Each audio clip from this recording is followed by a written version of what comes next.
இன்னைக்கு டேஸ்டியான ஒரு சிக்கன் ரெசிபி பண்ண போகிறேன். ரொம்ப சிம்பிளாக ஈஸியாகவே பண்ணிடலாம். இந்த கேரளா ஸ்பெஷல் காந்தாரி சிக்கன் எப்படி செய்கிறதுன்னு இந்த வீடியோவில் பார்க்கலாம். ஃபர்ஸ்ட் சிக்கன் மேரினேட் பண்ணிடலாம். நான் இன்றைக்கி 1/2 கிலோ சிக்கன் எடுத்திருக்கேன். இதில் தேவையான அளவு உப்பு, 1/4 டீஸ்பூன் மஞ்சள் பொடி, 1/2 டீஸ்பூன் பெப்பர் ஆட் பண்ணி நல்லா மிக்ஸ் பண்ணி ஒரு 30 நிமிஷம் அப்படியே ஊற வச்சுருங்க. சிக்கன் ஊற வச்சதுக்கப்புறம் நம்ம சின்ன உள்ளி இடித்து எடுக்கலாம். நான் 15லேருந்து 20 சின்ன வெங்காயம் எடுத்திருக்கேன்.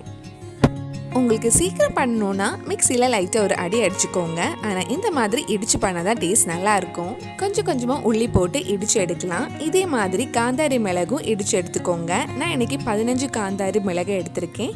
உங்கள் காரத்துக்கு ஏற்ற மாதிரி நீங்கள் மிளகாய் எடுத்துக்கோங்க. சில மிளகாய் ரொம்ப காரமாக இருக்கும், சிலது அவ்வளோவா காரமாக இருக்காது. அதுக்கேற்ற மாதிரி நீங்கள் எடுத்துக்கோங்க. இப்போ ஒரு கடாயில் கொஞ்சமாக எண்ணெய் ஆட் பண்ணுறேன். நான் தேங்காய் எண்ணெய் தான் யூஸ் பண்ணியிருக்கேன். கேரளா ஸ்டைல் டேஸ்ட் வேணும்னா கண்டிப்பாக நீங்கள் தேங்காய் எண்ணெய் யூஸ் பண்ணுங்கள். எண்ணெய் சூடானதும் நம்ம இடித்து வச்சுருந்த சின்ன உள்ளி இதில் போட்டு நல்லா வதக்கலாம். வெங்காயம் கொஞ்சம் வதங்கினதும் இதில் நம்ம இடித்து வச்சுருந்த மிளகாயும் 1/2 டீஸ்பூன் இஞ்சி பூண்டு பேஸ்ட் சேர்த்து வதக்கலாம். கூடவே கொஞ்சம் கருவேப்பிலையும் ஆட் பண்ணிக்கோங்க.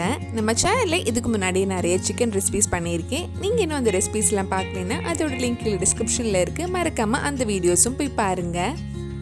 வெங்காயம் நல்லா வதங்கினதும் இதில் 1/4 டீஸ்பூன் மஞ்சள் பொடி, 3/4 டீஸ்பூன் மல்லிப்பொடி, 1/2 டீஸ்பூன் பெப்பர் ஆட் பண்ணியிருக்கேன். அதோட பச்சை வாசனை போகிற வரைக்கும் கொஞ்சம் நேரம் வதக்கிக்கோங்க. பெப்பர் உங்கள் காரத்துக்கு ஏற்ற மாதிரி நீங்கள் ஆட் பண்ணிக்கலாம். நம்ம மசாலா ரெடி ஆயிடுச்சு. இனி இதில் நம்ம ஊற வச்சிருந்த சிக்கன் போட்டு மிக்ஸ் பண்ணி மூடி வச்சு வேக வைக்கலாம். சிக்கன் போட்டதுக்கப்புறம் ஒரு வாட்டி நல்லா மிக்ஸ் பண்ணிக்கோங்க. இதில் எக்ஸ்ட்ரா தண்ணி எதுவும் ஊற்ற வேண்டாம். சிக்கன்லேருந்தே தண்ணி வர ஆரம்பிச்சிடும். இனி சிக்கனை மூடி வச்சு வேக வைக்கலாம். மீடியம் ஃப்ளேமில் வச்சுக்கோங்க. சின்ன சின்ன சிக்கன் பீசஸ் எடுத்துருக்கனால அது சீக்கிரமே வெந்துடும்.